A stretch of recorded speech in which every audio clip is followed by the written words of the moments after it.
Hello and welcome back to another episode of In the Corner. We're here today with episode 79, and I am buzzing to do today's episode because we just had an incredible weekend of combat sports. Two huge events on Saturday, two fantastic cards. Over in Saudi Arabia, you had the awakening or the breakthrough of Moses Itauma. I know that he already is the best prospect maybe in the sport and the next big heavyweight superstar, but this was his first main event, his first step up, um, first time being really having the spotlight on him, and he knocked out Dillian Whyte in under 2 minutes, and it was just unbelievable to see, like, wow, this kid is the real deal. And I know there's a lot of talks about Dillian Whyte is washed, and I agree, so we'll talk about that, but it was sensational. A great card on that as well. And then you also had over in Chicago another superstar being born. And again, it's hard to say that they were born because we've known their potential, but now they've really broken through, and that is Khamzat Chimaev, absolutely dominating Dricus du Plessis to take his middleweight championship of the UFC. Just unbelievable stuff from the new champion. It was maybe the most dominant title fight I think we've seen in years. I can't even remember another one that was that totally one sided. And I mean, it was unbelievable. And you were just watching Hamza, and you're like, can anybody beat this guy? And I don't know if anyone can. So we're gonna talk about that and the backlash as well for his style and what I think about it. But we'll talk about the other fights that happened this weekend. On Friday night, you had a three-pack of great events on PFL, Pro Box TV, and 360 Boxing on UFC Fight Pass. So talk about that, and we'll talk about some other news. But let's go ahead and just get started with these big events. We're actually going to do Moses Itauma first. And yeah, man, he is he is something else, isn't he? So he comes into the ring, and he actually had to wait for a few minutes for Dillian Whyte to come through. And this was a fight that everyone, again, I feel like particularly British boxing has this thing of trying to pump up their guys and make the fight seem closer than it is. Because I mean, when this was announced, I was like, oh, okay, cool, step up, cool name to go on the resume, but Dillian Whyte has no chance against Moses Itauma. And I said, look, hey, Dillian Whyte is in good shape. He looks like he's in good spirits. Maybe he can, have a moment or two of success. Maybe we can see Moses actually get punched for the first time and see how he reacts. But don't get it twisted. Moses Itauma is going to stop him. And I said that in my last episode. I did not expect Moses Itauma to treat Dillian Whyte like he did the plumber from down the street. All of his like past like journeymen he's fought, and even the step ups recently like Dempsey McKeenan, Mike Balogan. You would not put Dillian Whyte on the same level as those guys. You would think that he would bring more, but no. In fact, he may have even had less than those guys. He lasted shorter than them. I couldn't believe how quickly he dealt with it, and obviously Dillian Whyte did not look good in there. And to me, that's seeing that performance, I'm kind of saying, let's retire. People are saying, oh, he could fight Joe Joyce. Derek Chisora kind of wants to fight him, and that's a fight I would have loved to see. But honestly, after that, I think Derek Chisora beats him.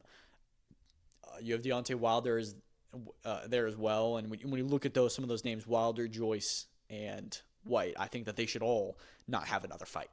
If they are going to fight, sure, fight each other, so at least one of you can go out on a win, and you're not fighting someone who can, seriously destroy you like Moses Itauma just did. But yeah, it was so I don't want to take away from Moses Itauma's win because he still looked incredible, but that Dillian Whyte should not have been in the ring with someone like Moses Itauma. And now we have the issue of what's next for Moses. Like this was his big spotlight, and he just did it so easily. He seriously is the next big thing. Like he like the way he moves, his speed is incredible. His power, of course, like it's unbelievable, and it's really exciting to see, like the heavyweight of our generation now coming through. Now that Anthony Joshua, Alexander Usyk, Tyson Fury, Deontay Wilder, that whole crop is on their way out. Moses Itauma is going to be leading the charge for the next 10 years of this division, and he could become the sport's biggest star. If he can really break through. But so let's talk about what could be next for him. Let's just jump straight to it. Turki Al-Sheikh said he wants him to fight Alexander Usyk next. And to that I say, slow your rolls. I do think that Itauma is Probably, honestly, if I were to actually think about it, he may be a top 5 heavyweight already. But I would not throw him in with Usyk, for sure. I would not throw him in with Parker. I would not throw him in with Caballel. I would probably not throw him in with Dubois either. AJ, I think he probably beats AJ right now, but I just wouldn't do that one yet. I think that you still need to get him rounds, and also remember, what is the biggest challenge he's fought? It's a washed Dillian Whyte and these other guys that are C tier heavyweights. We still have not seen him go up against an actual heavyweight in good form yet. And we need to see him get somebody with rounds. You throw him in there with the pound for pound number 1, who is, undefeated, has all these great feats, holds all the heavyweight titles right now, and you throw Moses Itauma in, who's only had, 20, 25, 26 rounds ever in his pro career, most of them against tin cans. It's just too early. Even if Itauma can beat Usyk, which I don't think he does right now, it's just too early. So I still think that he should get a top opponent. He said his team is looking at, they want to fight Jermaine Franklin. I'm not mad at that. I wouldn't be like, I would think that that's a fine next fight, but I don't think that's a step up from Dillian Whyte. And I actually feel like Itauma is already past that level. So I don't think that he should go as low as Franklin, but I also don't think he should go as high as Usyk. I think that the fight for him next is clear, Filip Hrgović. And while we're there, let's just talk about Filip Hrgovic's fight with David Adelaide, which was incredible. Going into this, it was just a clear mismatch. Everybody knew Filip Hrgović is a world-level fighter. David Adelaide is a British-level fighter. It made no sense why David Adelaide took this fight over a Chimaev TKV rematch for the British, except for money. And we all knew how this was going to go. But I think that David Adelaide came to fight. He had some moments. He barely won a round. But, hey, I mean, look at round 8. That was a round of the year where David Adelaide taunts him. Filip Hrgović sends him down with a huge knockdown immediately after. Then Adelaide gets up and nearly drops Hrgović. And that right there, that moment is why I want to see Moses Itauma fight him. Because Hrgović stands there, no defense really. Adelaide, who is still a huge puncher, look at the muscles on that guy, and just unloads like 20 shots to his head. And Hrgović is getting hurt by them, but he is not going down. He looks like, those inflatable clowns that like when you were a kid you would like hit around and they like bounce around. That's what Hrgović looked like there, and he didn't go anywhere. So that's why I want to see Itauma fight him, because you have Hrgović, who is a top 10 heavyweight, who is not the best. He would lose to Moses Itauma. He's been stopped before against Daniel Dubois. Granted, it was on cuts. He has that cut. He got cut again against Adelaide, but he's tough. He's really, really tough, and he is not going to go down in one round. He is going to push Moses Itauma at least into the late rounds, and he has maybe the best chin in the division. I mean, I don't understand how he stood up during those punches. So I think that that's a perfect next opponent for Itauma, and it's a really good step up where if Itauma beats him, it's like, okay, you can fight for a world title, because I think Filip Hrgović could fight for a world title right now. So I think that if Itauma fights Hrgović, it's a Queensberry fight. Put it on a Saudi card. Perfect. Make that the co-main event of Eubank Ben 2 if Hrgović is recovered again. He did have that cut over the eye. As for Adelaide, back to British level. Just watch the winner of Jimmy TKV Fraser Clark. That's all you. But hey, you know what? He stepped up and he had a good moment. He had a good moment against a top 10 heavyweight. But yeah, man, I was just so blown away by Moses Itauma, and that's my pick for next is Filip Hrgović. You can also throw him in with some other top guys. Jarrell Miller, I think, is a fantastic option as well. I think that you could throw him in with, he could fight like a Bakoli or Jogba or Lawrence Okoli. I don't know if I just necessarily have a lot of interest in those fights. For me, it really is Filip Hrgović. My second choice would probably be somebody like Jarrell Miller. Fabio Wardley is also another option, but I don't know if you want to derail both those guys yet. But yeah, man, I mean, he's just got so many options. For me, it's Itauma Hrgović, but yeah. As for that undercard, Nick Ball beating Sam Goodman. Scorecard's a little bit wide. One of them was like 118-110, which was just not the fight at all. I thought it was really close. I think we can all agree that Nick Ball did win. Sam Goodman had a good start. Nick Ball had a much stronger end to the fight. I thought the middle rounds were tough to score. Every round was tough to score, but you just felt that Nick Ball was landing more shots overall. The stats showed it, and his shots were far more impactful. So yeah, when you're watching that, you're just watching the more aggressive, the stronger fighter. The round is going to get edged to him, and that's why. I mean, I had it 116-112, which even that I feel 8 rounds to 4 does not show the true story of that fight. I feel like it was like a 7-5 kind of fight, but that's just how the cookie crumbles, and you have 8 of those rounds where 4 of those 8 could have gone to Sam Goodman, but I think that so many of them were just like 60% won by Nick Ball, and so those add up. But yeah, so I thought it was a good performance by both men. I thought it was a really interesting competitive fight, and that was why I was excited for it. It was the most competitive fight on the card going in, I said, and it ended up being that in the fight. But yeah, as for what's next, Nick Ball, it's either he needs to defend against Mirko Cuello, who is his mandatory, and that is a 50-50 fight in itself. Mirko Cuello is really, really good. Or unify, because he's had that belt for a while. I think he may be the longest reigning champion in the division. Actually, no, Espinoza is, but I mean, him and Espinoza would be ridiculous just because of the size difference. Angelo Leo is also there. That could be fun. You could fight Stephen Fulton, but I don't think that's going to happen. I think Fulton's likely to move up, and maybe he fights Bruce Carrington or somebody like that, rematch Ray Vargas. I don't know. He's got a lot of options, but I think it needs to be either Mirko Cuello or a unification. I really don't have any interest in anything else. As for Sam Goodman, we'll see where he goes from here, but I'm sure that he'll get into another good fight at featherweight. Honestly, throw him in there with Brandon Figueroa. I think that's a pretty nice matchup there. But we'll see. We'll see. He looked good, I thought, for his first loss.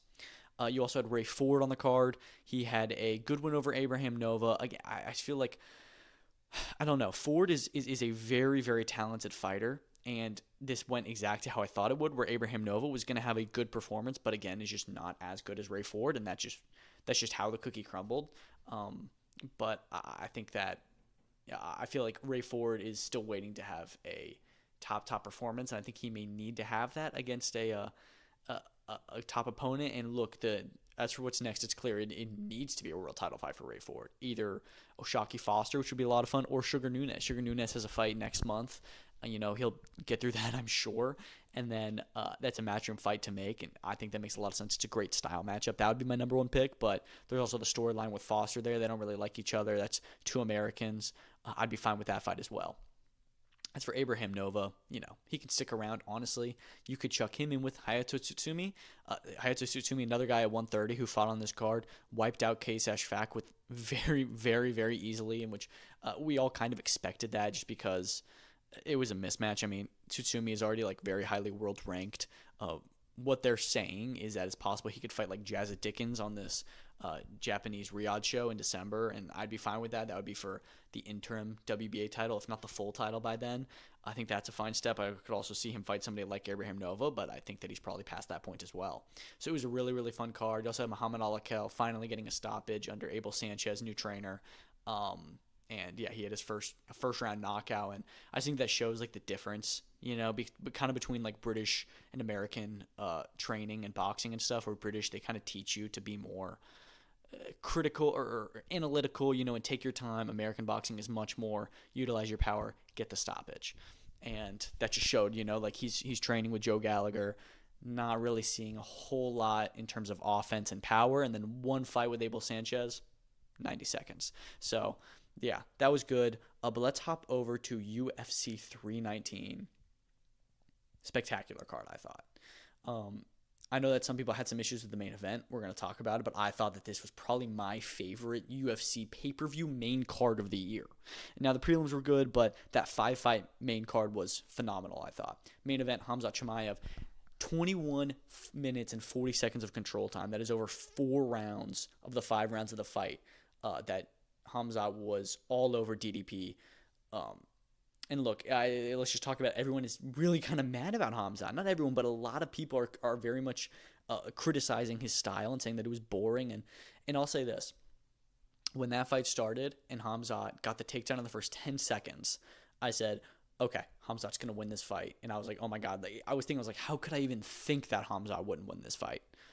I had picked him, but I was shocked at how dominant he was. Even though he's been this dominant against anyone else, I thought that DDP was a really solid champion, and he still is a great fighter, but Khamzat is just another beast, dude, and DDP was the best guy in this division. I mean, Khamzat is so freakishly strong and so dominant that first round I was blown away, and that's why I'm not really mad at his performance. I wasn't necessarily bored by it because I was just in awe of how suffocating he was on top of DDP and how he gave him no room to breathe and no room to escape. I thought the DDP had an okay 5th round, he like we all heard, that was the only round Dana White didn't give it to Khamzat 10-8.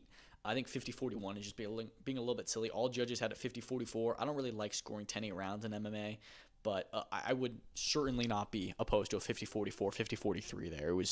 It was incredible. DDP, he had the top position for a second, went for a guillotine, lost it. I didn't hear a lot of people talking about this, but he actually hit Khamzat with a pretty nasty knee in that 5th round as well. But, you know, I was very impressed by Khamzat. The only issue is, he didn't really go for the submission attempt at all. He was just kind of sitting on top of him. He was throwing those punches. I don't understand why people were saying he didn't throw any punches. He landed 519 strikes. DDP, 45. Like, that differential is unbelievable. I mean, if you look at the stats of this fight, it is one of the most bizarre things I've ever seen in the UFC. He is an unbelievable, unbeatable, unstoppable force in the octagon. We are in the Khamzat era. Honestly, I'm just thinking, when is he going to retire? We know he's had a lot of health issues. The visa issues seem to be cleared up, but he doesn't fight very often. I'm not calling for his retirement at all, but I am just saying that, we're going to be watching him just wipe out the division until he retires. I don't feel like anybody else can beat him. I think that, the winner between Caio Borralho and Nasruddin Imavov on September 6th will decide who the next challenger is. I'm picking Imavov in that fight, but I don't think that Imavov stands a chance against Khamzat. I don't think RDR does. I don't think Borralho, Caio does. I don't think that Fluffy does. I don't think Strickland does, and we know that DDP doesn't. Is just like, I don't know, because I just don't know who can beat him. I don't think anyone can. He has the size to go up to light heavyweight. I think that's the only, he can maybe face some issues there, because you've got other big guys where he'd be the small guy, and you have somebody like Ankalaev, who's a behemoth and can wrestle, maybe. But even then, I would probably favor Khamzat against almost anybody in the UFC. Like, he's probably top 5 pound for pound, you'd have to think. Maybe even like top 3, I don't know. Just an elite fighter. Scary. I mean, when they started that fight and he just raises his eyebrow at DDP, it's like, oh man, this is going to be bad. I would have liked to have seen him get a finish, but I was not mad at all at the performance. I thought he looked sensational. Did he go for the kill a lot? No, not necessarily. As for what's next for DDP, just kind of back to the drawing board, get back into trying to climb your way back up. I saw something that just made me think, he could get in there and fight Apollo Costa. That'd be good. You'd definitely favor DDP in that fight, but it'd be a good one. He'll be back. And I wouldn't be surprised if he fights for the title again, because he is definitely still top 3 guys in the division. Co-main event, Lerone Murphy. Holy crap, dude. So Aaron Pico comes in for his PFL or, UFC debut after being a PFL Bellator fighter. They've not had good luck this year. Patricio Pitbull, Patchy Mix also unsuccessful in their debuts. And Aaron Pico's here. Okay, is he going to fix the curse? And no, he did not. He was looking really good for the first 3 minutes. The pressure was really, really high. He was fighting at a great pace. I actually think that kind of was his detriment, because he was just so antsy to get at Murphy.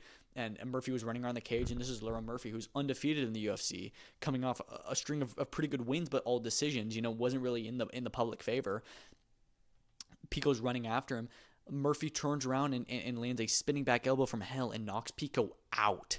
And I screamed when that happened, because I was just watching Pico. I was like, oh, dude, this guy's good. This guy's really he's gonna make the featherweight division way more interesting. And then Murphy just knocks him out of nowhere. And it was wow. So Lerone Murphy, welcome to the title contention conversation. He's up there now with Evloev and Yair Rodriguez. Some people are saying he should get the title shot next. I think it still probably should be Movsar, and then it should be Lerone Murphy versus Yair Rodriguez to determine that next challenger. But I do think that he is now 1,000% in that conversation after that win. That was meant to be a top 5 fight.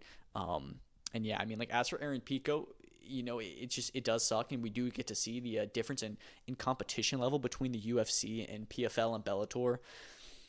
But I actually thought that Pico probably had the best performance out of any of those guys in their debut. Even if he was the only one to get knocked out. He was winning that first part of the fight. And then you have into the fight before that, Carlos Praches also had a spinning back elbow. There have only been 8 in history before this card, and then number 9 and 10 happened back-to-back 10 minutes apart, both in the first round. Unbelievable. Him and Jeff Neal. Praches is winning the round, and then right with I think it's 4 minutes and 59 seconds around number 1, Praches lands one, knocks him out. Really, really solid win. He wants to be on UFC Rio. Dana White confirms, yep, you'll be on that, and you got a bonus, as did Lerone Murphy, as did Khamzat Chimaev, as did Tim Elliott, who we'll get to in a second. but Pracha is going to be back in Rio.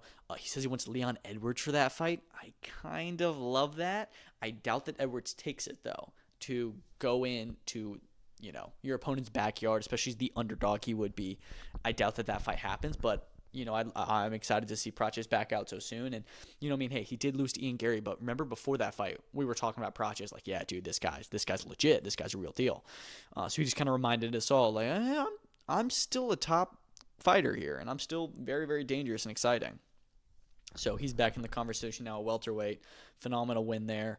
Michael Venom Page emoting on Jared Cannonier for 3 rounds. That was pretty solid. He seems to have really found his footing in the UFC in the middleweight division, even as one of the smart guys there. Great win over Shara Magomedov earlier this year, and now over the Killer Gorilla. So as for what's next for him, listen, he also said he could fight Praches. They both said they'd be down to fight each other. I don't want to see him go back down to welterweight. I want to see him at middleweight, and I want to see him fight Israel Adesanya. Again, this is another guy who had some talks about his win being boring because he doesn't really go down to the mat. When he drops Cannonier, he doesn't go down to him, but I kind of think that just makes him more fun the way that he fights. And sure, I would like to see it, but I also like the showboating. And you put him in there with Izzy, who's kind of similar in that. It'd be a very interesting striking affair. They're both counter strikers, so I think that could be a fun fight. It would definitely be a fun build-up. I do think that they're pretty cool with each other, though, so maybe they wouldn't want to fight, but we'll see. I just think it makes a lot of sense right now because Izzy's coming off a few losses, and then MVP is just now entering the rankings. I feel like it's really good for where they're both at in that ranking landscape to fight each other. So we'll see, but that's my pick for what's next for sure. It'd be a really fun fight.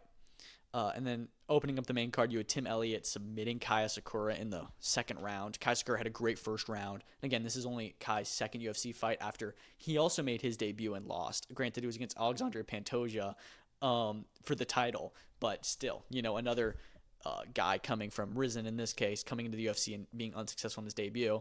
This, I would say, is more in line with the other PFL debutants. But yeah, dude, Tim Elliott just somehow gets a hold of him, gets him into a choke, and gets the submission. And it was spectacular. I mean, this is Tim Elliott, who's I think they say he was 38 off almost a 2-year layoff, and to just come in against one of the biggest signings in the UFC in the last year, and just a really, really strong fighter. And having lost the first round to come out and do that was unbelievable. I was super impressed. And as for Kai, dude, we're hearing that he's already asked Hunter if he can go back to Ryzen, which is really, really interesting. And it just shows how much of a skill and competition gap there is between the UFC and the number 2 and 3 and 4 promotions. Because, I mean, you just saw it. Aaron Pico, Patricio Pitbull, Patchy Mix, Kaya Sakura, Michael Chandler, all these guys that have come over haven't been super successful. And Kaya Sakura, 0-2, is looking to leave. Now, I don't think he should leave. I think there's other good fights in the division for him. I still do want to see him fight somebody like Tatsuro Taira, even if I think he loses that fight off of both of their runs recently. Still be a good thing. I think that he belongs in the UFC, but yeah, he's learning that it is the number 1 organization for a reason. And it sucks, but look, hey, great win for Tim Elliott, and he's going to stick around. And then on the prelims, you had Baisengor Susurkayev, who obviously made his debut at Contender Series earlier this week on Tuesday. Comes in for a 4-day turnaround and breaks Khamzat's record for the quickest back-to-back wins. Eric Nolan came to fight, though. Took that first round, in my opinion. Susurkayev was doing good, but he rocked him really, really hard at the end of the first round. And it was, I was like, man, is he going to get finished right here and now? But, is he about to upset these plans? And then Susurkayev came out, submitted him around 2. That was a really fun fight while it lasted. And hey, welcome to the UFC. What an entrance. Mikhail Oleksiejczuk knocking out Gerald Mearshart in the first round was incredible. I was watching Ariel Helwani, and he was saying how Oleksiejczuk actually has the 3rd highest amount of first-round knockouts in the UFC history, which is just a wild stat that he, out of anybody, has him, just because, he's not like a top fighter or like an all-time great or anything. He's just a guy in that division. But yeah, there you go. Lupe Godinez with a nice win over Jessica Andrade. Alexander Hernandez upsetting Chase Hooper, knocking him out at the end of the first round. Huge, just like hook catches him clean on the chin, and Hooper goes down and out. So that was a big upset. Tough to see. Drakkar Klose beating Edson Barboza in a pretty fun fight. Karine Silva getting the win over Diane Barboza. I think Barboza was a little bit unlucky, but it was a tough fight to score.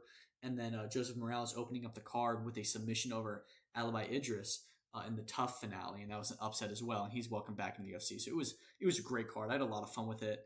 And yeah, man. So the next few weeks for UFC look really solid. We're not back in the apex for the foreseeable future, I think. So it'll be next weekend. We've got the Shanghai card, which is awesome.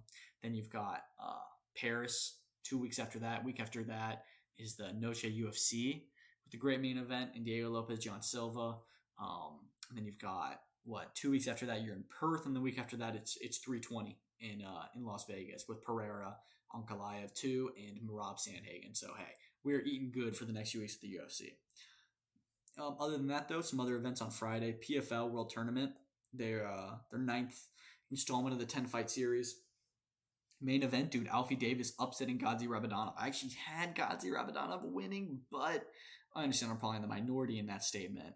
I thought Alfie Davis did look really good. He had a really great game plan, was able to keep himself off the ground for a while and outstrike Gadzi Rabadanov. So it was an impressive performance. It was shocking because Gadzi had just been so dominant. I think he was like a minus 1,800 favorite, I thought, which is ridiculous. He'd been so dominant in the past 2 years or so that I thought he was for sure to finish Alfie Davis in the first round, but no, he lost, so that was crazy. Liz Carmouche had a third round TKO win over Jenna Bishop. That was pretty awesome when wasn't sure if she was going to win that fight.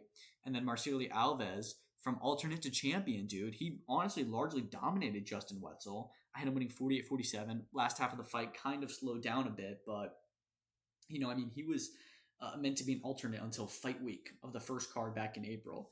Wins there, then wins in the second round, and then wins here, and now he's the champion. So, hey, I love that story. So really fun night of title fights there. Robert Watley had a TKO victory over Mads Burnell to open up that card on ESPN. That was cool. Juliana Velasquez beating Ekaterina Shakalova was a good fight. Biagio Ali Walsh, third round knockout after a pretty boring fight. Then he gets a really good knockout at the end of the fight with 2 minutes left, and erupts his fan base there. So that was pretty cool to see him come back into the win column. Yeah, it was a really enjoyable card, I thought. You also had ProBox TV put on a very, very fun event. Muhammad Kuja Yakubov, very tough name, fought William Foster III. Competitive fight, but again, this was almost similar to Bulk Goodman in that it just felt like all these rounds were really close, but Yakubov was just doing a little bit more in all of them and clearing them up. I had him winning 97-93. And then you had two 98-92 cards, maybe a little bit too wide, and then 95-95, which I still think Yakubov won. But that was a good fight. Starling Castillo beating up Shinard Bunch in the co-main was cool. Marcus Valle coming off like a year-long layoff and then getting a first-round knockout against an undefeated opponent. Very, very good stuff. Gary Antonio Russell coming back in style. Not the best opponent, but he still dominated, won every round. He's potentially next to fight Ramon Cardenas. If Cardenas is not fighting Nakatani in December, I would love to see that fight on ProBox TV. That'd be a good one. John Minduro had himself another knockout didn't knock him out, but made his opponent quit on the stool in between the third and the fourth round. Just a really fun fight card, I thought, and some really good prospects on there as well, making their debuts. They had 4 debuts on that, so that was a fun card. And then you also had Omar Trinidad come back against Lorenzo Parra. That was a draw, which was quite interesting. I did think Omar Trinidad did enough to win the fight. I thought it was close. I had it 97-93. So again, I think it was just one of those cases where, you can just see the rounds a little bit differently, and it's hard to favor someone, but I didn't think it was the best performance from Trinidad. I still think that he won, but it was not the best I've seen from him.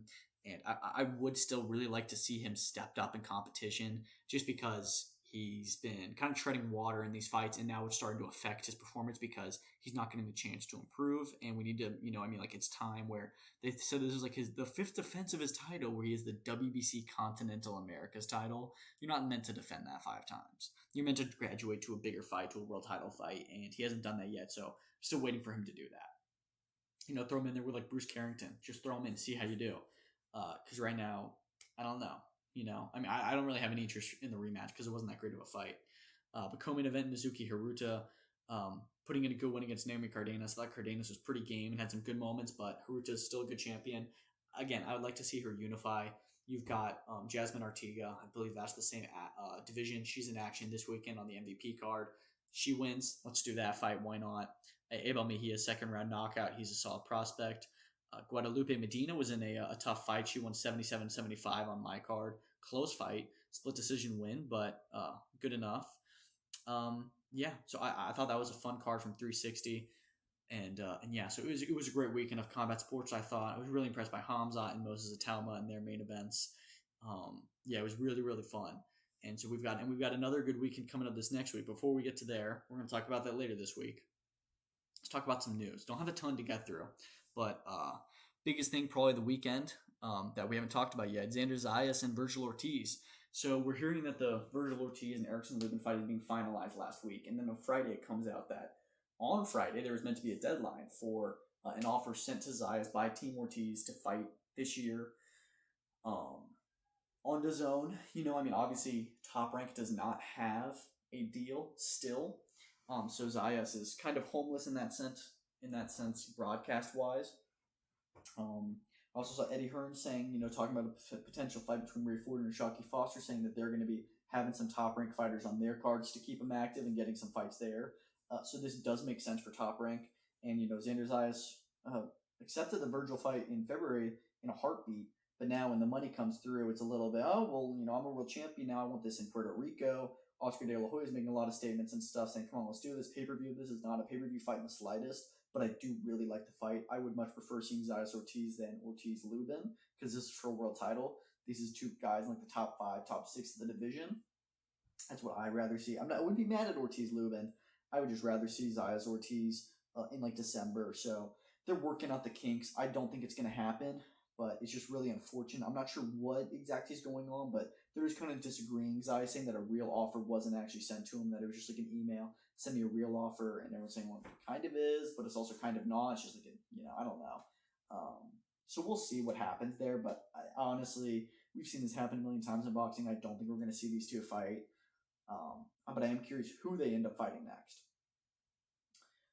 Lamont Roach said that he's not going to be rematching Tank next, to the surprise of pretty much nobody.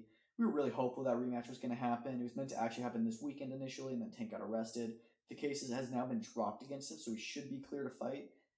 Part of me wonders if Tank actually is going to fight again, just because it's been a while now with no movement yet, with I think 2 proposed fight dates for the rematch and not happening, and Roach says he's moving on from it.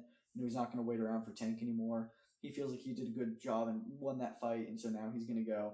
I'm not sure if he's going to be at 130 or 135. If he's at 130, a lot of good fights for him there. I think he should probably stay at 130 because there's bigger fights there where he can be the A-side in them. Go to 135, you're in with killers. You do not want to fight Shakur.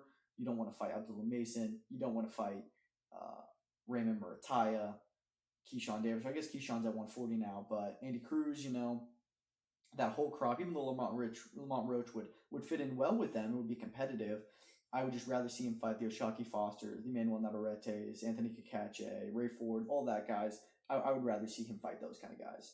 Jairo Pitaya is likely to fight his mandatory next with Zerto injured. We did hear last week that WBO is going to be putting together an interim fight for that belt held by Zerto Ramirez with him just going through, I think it was shoulder surgery, and he's going to be out for a while. And now Eddie Hearn said, unfortunately, that fight is still not going to be ready to happen, so we're just going to take out the mandatory. The mandatory is still Hussein Shankar. Remember, Opatai was meant to fight, or I think maybe it's Sin Cara. They were supposed to fight in January. Sin Cara gets injured, and then in steps David Nika. Obviously, Sin Cara is not lost since then or anything, so he remains the IBF mandatory. So I would be fine with that. Just throw him in Australia yet again, do the fight in October, November or something, get it out of the way. It's just they're really like wasting Opetai's prime, it feels. Because if you look at his last few fights, I mean, the only really like good name and good fight on his resume was Mairis Briedis. That's it. He fought him twice, but then it's Jack Massey, David Nika, Claudio Squayo, Jordan Thompson, Ellis Zorro. Just like what are we doing here, man? Fight. I want to see him fight Zurdo Ramirez, Badu Jack. There's not even that many great names in the cruiserweight division, but it's just not been the best. We're just like he is in his prime. He could be like a top 10 pound for pound guy, but he's not because he's not fighting anyone. And I know that's not necessarily his fault, but it's just really frustrating. And I feel bad for him, because he would be much bigger if he could actually get big fights. Crawford locks down fight camp for no interviews until fight week. He's locked down his training camp. He's not going to be doing any press. He's just going to be dialed in. And you know what? Stuff like this and just remembering how good Crawford is and how, coming up in weight and moving down in weight doesn't always mean you're going to win, and him actually looking like he's bigger than Canelo. Granted, he's not used to fighting at that size. I'm really feeling confident about Terrence Crawford winning this fight. I am. When I just think about Canelo and his last few performances, like he's not been that great. You look at Terrence Crawford, he's just, like a phenomenal fighter and pound for pound top 3. And how dialed he is, I'm starting to really get behind Crawford to win this fight next month. And we're only a few weeks away from it. August 23rd is Saturday, and then after Saturday we'll be 1, 2, 3 weeks away. That's it. We're just about 3.5 weeks out from Canelo versus Crawford on Netflix, which is incredible. I cannot wait for that. It's going to be such a huge event, such a huge fight. Well, honestly, one for the century. Yeah, and I'm feeling confident about Crawford right now. Gary Antoine Russell says that he's in talks for a unification fight next and hints at Richards and Hitchens. When you look at the champions there, who all do you have? You have Hitchens, you have Teofimo, who I doubt that's who he's talking about. And then you also have, who's the other champion? Why am I blanking on it? Subriel Matias, that's right. He just won it. Yeah, I don't think that he's in talks to fight Matias. We know Matias is actually, I think he's confirmed to fight Dalton Smith on November 22nd. There's never an official announcement, but they were in the ring and they said, yeah, let's try and get it done. And now it's on BoxRec. So I think that that's pretty much confirmed to be happening on that huge card in Riyadh in November. So he's going to be busy. Teofimo, we just don't even know what's going on. Richardson Hitchens is wanting to fight Teofimo, but that doesn't happen. I have no objections to the Gary Antoine Russell fight. He probably does need to fight his mandatory in Andy Hiraoka soon, but hey, I would absolutely love to see Russell and Hitchens throw down. That's a good fight. We'll see if it happens. I don't think it will. We're in talks for unification all the time. They never happen, but who knows? Sergey Boachuk versus Brandon Adams 2 is apparently set for the Canelo Crawford undercard. We've heard this for a while. It's now supposedly, like a done deal. I think this probably worked better as like a fight week fight. If it's going to main event one of those cards, but also no problems with it on the main card. I'd rather see Boachuk fight somebody like Murtazaliev even, or Ortiz in a rematch, or Madrimov. He is avenging a loss here. He did lose to Brandon Adams, but I think that we all know he probably beats him in the rematch. Right now, he just lost to Katz in a pretty close fight. I don't know. I don't really need this fight. I think that we know Boachuk is above Adams' level, but if this is going to keep him busy, why not? But just when you look at the run, after losing to Ortiz, he's been active, but it's Ishmael Davis, Michael Fox, and then Brandon Adams. When he's like a top 5 154 pound in the most stacked division, it's like, come on. I feel like a lot of these guys in this division are not actually fighting the tip top. I'm okay with Boots dipping his toes in the water a little bit and fighting Usman Lima first, because that's still a good fight. But you look at Fedora fighting Cordell Booker, then Tim Tszyu, but then Keith Thurman potentially. It's just like, what are we doing here? What are we doing? Like fight each other. Come on. Daniel Dubois has left Don Charles, which I think is ridiculous. Don Charles transformed Dubois, made him a much better, much more confident fighter, brought him all the way to an undisputed title fight, got him the win over Jerome Miller, Philip Hrgovic, Anthony Joshua, and then, he was in a really good position in that Alexander Usyk fight. Clearly something needed to change in Dubois' training camp with them allowing him to have a party hours before his fight, the biggest fight of his life, and then after that, he'd like walk to the stadium or something like that. Like it was just whatever happened that fight night was just really really poor preparing. If that is the fault of Don Charles, and Don Charles was not stopping him, and Daniel Dubois and his father said, "Okay, look, we need to crack down. We need to get you right," and Don Charles is not giving you the discipline that you need right now, then okay, fair. But I don't think that it was Don Charles's fault. This is just another case of a fighter finding ways to blame someone else when you're the one who messed up. So I don't. Again, if that was Don Charles' fault, fair enough. I don't think it is. But he's now linked up with Tony Sims. He's also now being managed by Sam Jones, so he's switching up a whole lot. We'll see if it's going to have a good effect. But I still think he's like a top 5 heavyweight and can get back on track. You just can't beat Usyk. It's Usyk. Hearing that Jesus Ramos versus Shane Mosley Jr. is in talks for the WBC interim middleweight championship. I like that fight a lot. Jesus Ramos moving up in weight. I don't hate. He's really, really good, I think. And for him to go to 160 when 154 is so loaded, and it's going to be really hard to get a title there. When Ramos could honestly, I would maybe favor him against somebody like Erislandy Lara, but to go and fight Shane Mosley Jr., who's been out for a while waiting for a title shot, that's a good fight. I would favor Ramos in that, but that's a really, really good fight. I like that for the interim. Winner gets to fight Carlos Adames. No objections to that whatsoever, and I hope it happens. We also got the official announcement of the main card for the Usman Nurmagomedov Paul Hughes rematch. We're going to have Archie Colgan versus J.J. Wilson, Lewis McGrillen versus Kaolin Lockering, and Magomed Magomedov versus Sergio Pettis. So that's a really, really good fight card. You also got Corey Anderson versus the guy with a really difficult name I can't pronounce. And it's going to be a really, really solid card from PFL. I like these Champion Series events they're doing, and they're putting together good, solid 5-fight cards for them. But yeah, I think this is just good matchmaking all around. You've got a little taste of everything with a lot of different international fighters on it, and yeah. So hopefully it's a fun fight card, and I'm really looking forward to that rematch because that first fight was incredible. Vidal Riley has posted and confirmed that he is now a free agent. This comes after Ben Shalom announcing he'll be doing his boxer deal on BBC, and they're just kind of figuring out what's going on. Only going to be having 4 shows a year, it sounds like. Not the biggest budget, so they will not be able to fairly get all their fighters active, or really any of their fighters too active, with only 4 shows a year, and you're not going to be able to put guys like Joshua Buatsi, Ben Whitaker, Callum Simpson, Caroline Dubois, Adam Azim, Vidal Riley, Fraser Clark, all on the same shows, You'll be able to get like one of them on a show, so that's what we're seeing. Joshua Buatsi jump ship to Queensberry. Vidal Riley become a free agent. And it sucks because I think Vidal Riley could have been the future for boxers. I think that he's maybe their best fighter.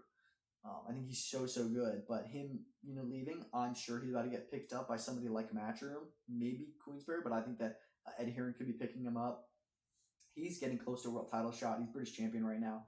I like the Adler's Jr. fight for him. If that doesn't happen, I like the Chris Bone Smith fight potentially, but don't need to jump into it yet. You could fight Leonardo Mosquera. That's a really good match. He's got a bright future, and yeah, I'm excited to see what he does next. And then lastly, unfortunately, Steve Claggett. This is from a few days ago, but I just saw it. Steve Claggett is out against Jermaine Ortiz with an injury. Really, really unfortunate because that was going to be a great fight on an MVP card, 50-50, 140 fight. It's now going to be Jermaine Ortiz against Ambiorix Bautista, who's 19-2.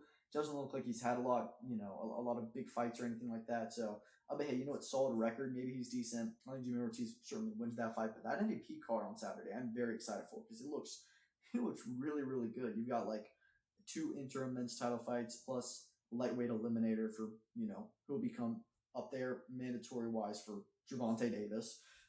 2 women's world title fights plus Jermaine Ortiz plus Chris Avila versus Ariel Perez, which is an interesting fight.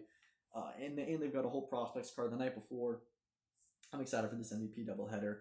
We're going to talk about that and a whole lot more on the next episode, probably coming out Thursday, I think. Before we get to that Thursday episode, though, we are going to see Nikita Tszyu back in action. I'm really upset because I would love to watch that card, but No Limit does not have a deal in the U.S., as we all know, and it's really annoying, but this is a solid one. Nikita Tszyu versus Louisa Ismaili, who is undefeated. We'll see what he brings to the table. Michael Zarafa is back as well against Mikey Dallman.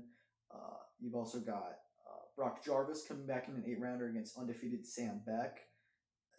this just looks like a solid card, I think, and I would really love to watch it. No Limit's putting on some good fights with some good talent on them. They've got really good fighters. Obviously they had Tim Tszyu, but now they've got guys like Liam Paro, Nikita Tszyu, Michael Zarafa, Sam Goodman, some just really good names, and it just sucks. Hopefully they get a DAZN deal. Also because they are ripping off the Australian audience, they have to pay pay-per-view for any decent fight. I mean, like, for example, Jake Wiley Yusuf did this weekend. It's not on pay-per-view, but the Nikita Tszyu fight is. The Sam Goodman fight just this past weekend was, and that was everywhere. Liam Paro next month. They just also had to pay for Manny Pacquiao because Tim Tszyu was on that. They're just having to pay pay-per-view back and back and back, like, all the time. And it sucks to be an Australian boxing fan because, and the pay-per-views aren't cheap there either. It's not like they're like $10. They're like, I think I saw somebody say it's like going to be like $100 to watch both these fights in the last 2 weeks. That just sucks. So I don't know. They need to fix that. I doubt any upsets really happen on this card, but who knows? But that's all I've got for today. Thank you all so much for listening, and peace out.